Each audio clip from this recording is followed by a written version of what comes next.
To prove there were no aliens in the world, this man was willing to put himself at risk, practically serving himself up as monster bait. But this wasn't actually his first encounter with extraterrestrials. 18 Christmases ago, Leighton spotted a strange blue box in an alley. A black man stepped out, handed him a coin, and told him it was his lucky day. Leighton snatched the coin excitedly, rushing to share his good fortune with his mother. Instead of sharing his excitement, she slapped him. His mother dismissed him as a lying child. And to prove he wasn't making things up, Leighton spent over a decade searching for that blue box. Until one afternoon, they finally crossed paths again in an alley. Just as Leighton cautiously reached out his hand, a low growl suddenly echoed nearby. It clearly wasn't from any ordinary creature. Following the sound, he entered a nearby warehouse to find it filled with eerie mannequins. In a blur, a dark shadow darted past. Leighton felt something cool on his neck, and when he touched it, his fingers came away covered in green slime. Looking up toward the stairs, a red-eyed creature briefly poked its head out before vanishing into thin air. At that moment, he overheard a conversation between a man and woman. It was the doctor and Ruby, time-traveling in this location. The creature was called a sleek. They mark their prey with slime to facilitate hunting. The doctor pulled out an antidote for Ruby to remove her mark, but they didn't notice Leighton hiding in the shadows. After the doctor and Ruby entered the TARDIS, Leighton secretly snapped a photo. He could hardly wait to prove to the world that alien civilizations truly existed. Using his status as a video blogger, he searched across the internet for the girl in the photo. Ruby, now working for UNIT, had no choice but to come forward. To protect the world, some things shouldn't be revealed to the public. Leighton didn't mind, as long as he could prove his childhood self hadn't been lying. After the interview, he invited Ruby to dinner as a gesture of thanks. Using the coin the doctor had once given him, Leighton quickly lowered Ruby's guard. He said it was my lucky day.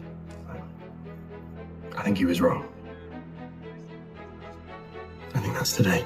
Since splitting with the doctor, this was the first time her heart had raced this way. From that day on, they began dating frequently. Ruby stopped concealing information about the doctor, sharing their previous adventures with Leighton. One weekend, she accompanied him to a countryside pub for a getaway. As they chatted, the lights around them began to flicker. Ruby had told Leighton this was a sign of Sleek's hunting, and remembering that Leighton had also been marked with green slime, she feared the monsters had tracked him down. She immediately requested backup from UNIT. When Kate arrived at the scene, her instruments showed no unusual energy signatures nearby. As everyone exchanged confused glances, two red-eyed monsters slowly emerged from behind a car and stood up on two legs. They're not Shriek.